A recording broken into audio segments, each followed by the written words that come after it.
The game just can't stop changing lately, so it's time to take another look at the best and worst ultimates in the game right now. Just like with the hero meta, some ultimates can randomly become surprisingly strong, whether it's because of some other changes like health pools increasing or decreasing, or because they have more impact into some compositions than others. The tier list has been mixed up pretty well. Let's get into the ultimate tier list, based off of how counterable they are, how fast they build, and how much impact they have in taking space, getting kills, or sustaining the team. If you're looking to rank up on your favorite heroes, check out the link in the description below to get access to a GameLeap membership. There are tons of guides and courses that can level up your game and help you get better faster. Make sure to check it out and enjoy the video. So let's get started, opening up with F tier with one single ultimate, Soldier's Tactical Visor. It's pretty clearly the worst ultimate, since all it does is give you perfect aim, but only body shots. You'll have to aim yourself if you want to deal crits. Any team above silver can reactively defend against it. You can try to use it on the flank, but all it takes is any tank pressure and it's pretty easily shut down. It doesn't amplify Soldier's presence that much. The best part about it is the fast reload to keep up the pressure. Moving up to D tier, it's Bastion's Artillery Strike. It's also been bad for a long time. It can be shielded or dodged pretty easily.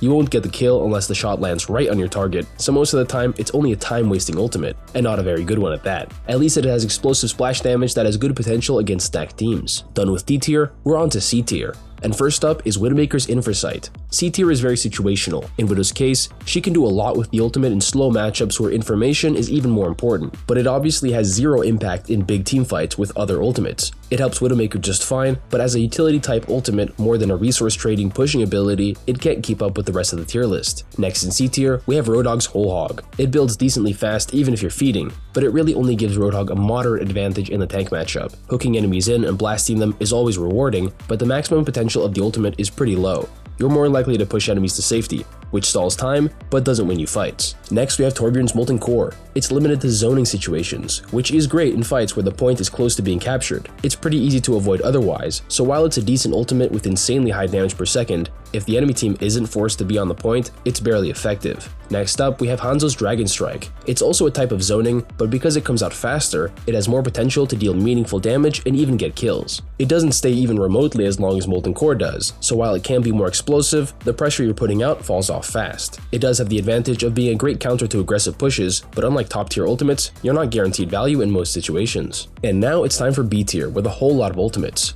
First we have Diva's Self-Destruct. Using it to get kills is tough, but when you do want to go for a big bomb, it can be rewarded with good placement and timing. Regardless, it's way more valuable when used to get a new mech after losing all your health. Only a few heroes can secure the kill on Pilot Diva in the 3 seconds before she remechs. Getting a second life is great, but it's more of a recovery ultimate than a fight winner. So on to the next one, we have Lightweaver's Tree of Life. It's actually really good for the bottom of B tier. The healing burst and the overhealth keep your team healthy for a long time. It's just held back by being a static, immovable structure. Just like Molten Core, unless the enemy team has to engage you, it's usually easy for them to fall back. It can be used as a counter, but it's less effective than other support ultimates that have either more healing or more protection. Next is Cassidy's Deadeye.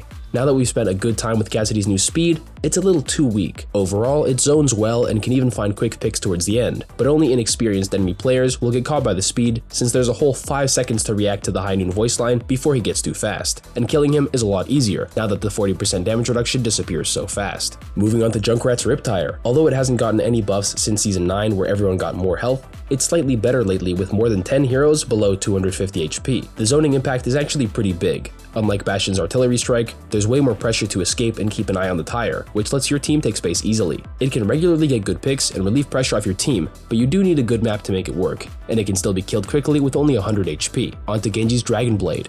It's barely outside of the 10 weakest ultimates, but although it's hard to take space with, the increased slash rate is great for instantly threatening a kill. Even if it's just 110 damage per slash, it's melee damage that can't be blocked by shields or matrix. It can be countered by just good focus fire though, so it's not always guaranteed to give your team an advantage. On to Doomfist's Meteor Strike. It's one of the weaker tank ultimates since it's not as good for taking space. It fits well with his kit, going for his abilities and then ulting for AoE damage, a 40% slow, tons of overhealth, and a super punch too. But because the effect can be blocked or even tanked, it's not guaranteed to turn the fight in your favor, especially if you get bursted when using your cooldown cycle before ulting. Next we have one of the most improved ultimates, Mercy's Valkyrie. Now that her damage boost is back to 30%, Valkyrie is now a budget version of Juno's Orbital Ray. She doesn't heal as much or boost as much, and she can't do both at the same time, but she's pretty impossible to kill in her flight, and group buffs are the best way to overwhelm the enemy team. 30% is a good number to work with, so even though it's a very easy ultimate to kite, it's easy to use whenever you want, so make sure the enemy team has committed first. Moving on, the ultimates are starting to get more instant value. Next is Orisa's Terra Surge. It hasn't changed much recently, but it does guarantee a kill on 250 HP heroes without mobility. If there's no speed involved, the Surge just barely kills enemies before they leave the area. Unfortunately, there are even more speed effects in the game now, and with most of the best heroes having either mobility or defensive abilities, you won't be getting picks. Still, the pooling effect is strong. When timed correctly, it's game-changing. Moving on to the second Surge of the game, Zarya's Graviton Surge. Since her damage on her secondary fire grenades have been buffed, she's more capable of cleaning up kills on her own, but just as a setup, Grav is fantastic. What makes the ultimate B tier is that you first have to shoot the projectile past enemy tank abilities, and then also shoot through them while trying to follow up damage. It's a good ultimate, but also inconsistent. Next up, Venture's Tectonic Shock. Although it takes a second to wind up, the shockwaves have massive potential for wiping an entire team. The damage is great, but it's just limited to the ground, and with only 4 shots, you can't always deal enough damage. You can get solo kills with it, but for the best results, you'll need speed or tank abilities to help you out. For a more fast-paced team wipe, Reaper's Death Blossom is an ideal choice. The only reason that it's in B tier is that it can be blocked, which makes sense. It's a simple high burst damage in an area. Countering it is also simple, but with Reaper's fast teleport, it's not hard to set up for yourself, making you less dependent on help from your team. Next we have Sojourn. Her overclock deals less burst damage with the 100 damage rails, so even though the rest of her kit has been buffed, like primary fire rate and the charge decay, the ultimate is still weaker than before. 3 shots to kill makes it easy to react to, but for such a long duration, it still has a lot of clutch potential as long as it's used after the start of the fight. On to one of the more popular heroes this season, it's Mei's Blizzard. It's really strong in the Rush Mirror, and since Ice Wall is a perfect combo, you can pretty much always freeze the tank.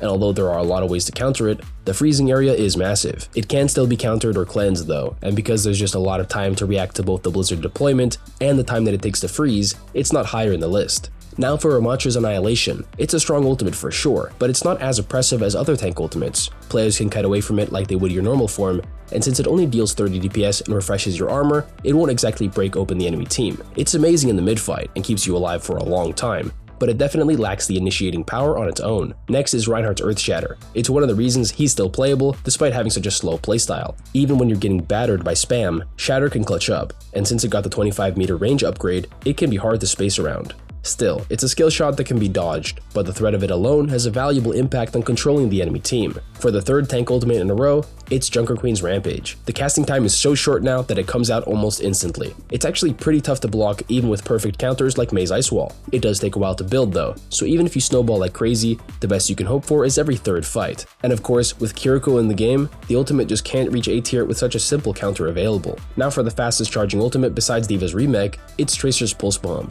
It's one of the only ultimates that's a single skill shot, and it's by far the hardest to hit. It's not crazy difficult, but it's enough that only the best players consistently hit their sticks. Because it charges often, it's great, but even when you do stick enemies, they can be saved. So tragically, it's once again an ultimate ability that can be traded by a basic ability. Not great, but for the charging speed, it's not bad either. On to Iliadi's Captive Sun. It got a straight buff from Season 12, with the projectile size being reduced, making it easier to thread the needle and get past shields and matrix abilities. It can still be hard to hit the shot against a prepared team, but with the flight buff, you have more of an advantage than other heroes looking to get past enemy defenses. It's not a guaranteed kill, but it pretty much forces Sunstruck enemies to leave or risk blowing up, which makes it very easy to take space. Next is Baptiste's Amplification Matrix. Its impact depends largely on the heroes on your team and the timing of the ability. Sometimes it can one-shot 2 or more enemies, sometimes it's just good for doubling your healing, and other times it just gets blocked and kited and nothing happens. The doubling effect is super strong, but most projectiles that get amped through them are easily blocked. Most shields last long enough to help the team escape the amped damage, so while there's a lot of potential, it's tough to time it well. Now finally for the top 3 of B tier. First we have Pharah's Barrage. It's simply a massive ton of burst damage, so much that it doesn't even matter that Pharah has 225 HP. She has more mobility to set herself up, and it also has the advantage of being able to break through shields. Pharah has always been vulnerable during the ult, but the sheer amount of rockets she launches means you can usually trade 2 enemies for your own life. Matrix and invincibility abilities like Matrix and Suzu are harder to deal with, so that's why it's not higher in the tier list. Second best in B tier is Wrecking Ball's Minefield. It's got a similar potential damage output, spread over a wide zone. Because the mines deal 165 damage, you can get way more kills with it than Ball has ever been able to do in the past. And because it's a combo of burst damage and zoning, it's almost always useful. Although heroes with mobility can easily escape, it's not bad for an ultimate that can both one-shot and lock off the objective. And for the number 1 best in B tier, it's Moira's Coalescence. With massive piercing damage and healing, it's a great opener against any team composition. The heals are great, but the damage is a bit too low to outmatch the healing output of top supports. Even so, you can really push forward your team with it, although it's notably weaker than the best support ultimates. After the longest B tier ever, we're finally moving up to A tier, starting with Sigma's Gravitic Flux, with burst damage, CC, and a massive area of effect. It's about as close to broken as it can be while still having reasonable ways to counter it. You won't always need a support ultimate to match it, but because of the gravity lift, getting killed in the sky is the real thing that's hard to deal with. It makes the ultimate much more threatening. Now for Briggs Rally. Armor is strong, and getting 100 more to work with on top of stuns and 750 shield health ties the ult together. Although it's not very fast, even if you miss the opportunity to catch enemies with your stun, the overhealth generation buffs your team so that they're still strong enough to fight after the rally ends. And now for the most improved ultimate by far, it's Ashe's Bob. The tank passive has really given him a life, so now he's not only a fast charging ultimate, but a long-lasting one too.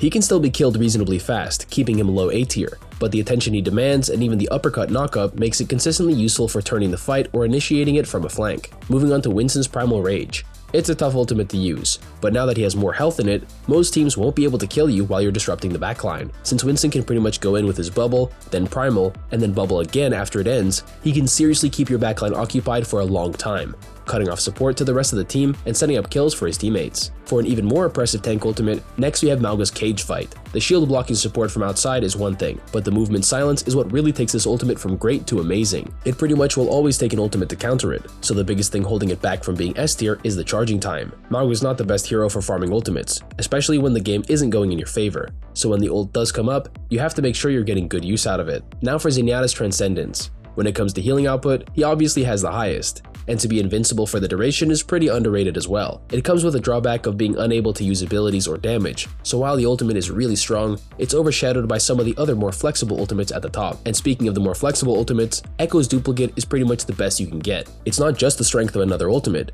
it's also Echo's own stickies and focusing beam dive, then another hero's whole set of abilities, and then their ultimate. You're not always guaranteed to get the ultimate if the enemy team is ready for you, but just the second life aspect of the ult makes it hard to deal with 9 times out of 10. Almost at the end, we have the top 3 of A tier, starting with Symmetra's Photon Barrier. Not even other ultimates can properly counter it, since it just completely splits the map in your team's favor, blocking damage and healing to the point where the best way to deal with it is to disengage completely. Now that we're in the very top level of ultimates, there are way less weaknesses, and Sim's ult has pretty much just one counter. The second best A tier ultimate, Sombra's EMP.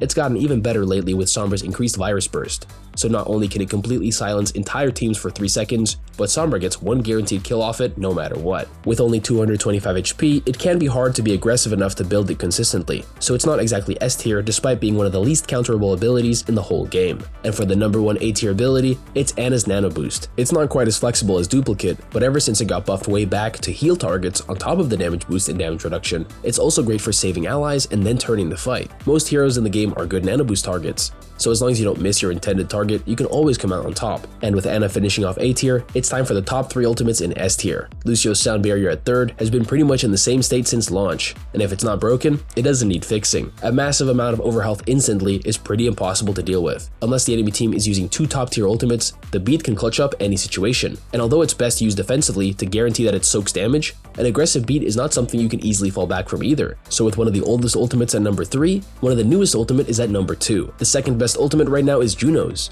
Orbital Ray has launched as one of the best ultimates after its movement speed buff. It's no longer easy to kite, and killing enemies in the healing effect is unbelievably difficult. The 35% damage boost on an entire team is also pretty much the one thing that can compete with Lucio's Sound Barrier, but Orbital Ray still isn't the best ultimate. That title still belongs to Kiriko and her Kitsune Rush. The fiery increase keeps it even with other damage boosting ultimates, and combined with the speed boost, long area of effect, and the cooldown reduction, the potential is just so much higher. Just Kiriko's healing alone is tough to deal with. It can easily out-heal Dragon Blade damage, and with everyone's abilities constantly being refreshed, it's just not possible to fight against it without a Kitsune Rush of your own. Orbital Array is good, but the Rush is better, and it's also less likely to be nerfed thanks to Juno's overperformance on her launch. Support ultimates are still on top, but more ultimates have gotten better as buffs keep stacking up. Thanks for watching, and I'll see you guys next time.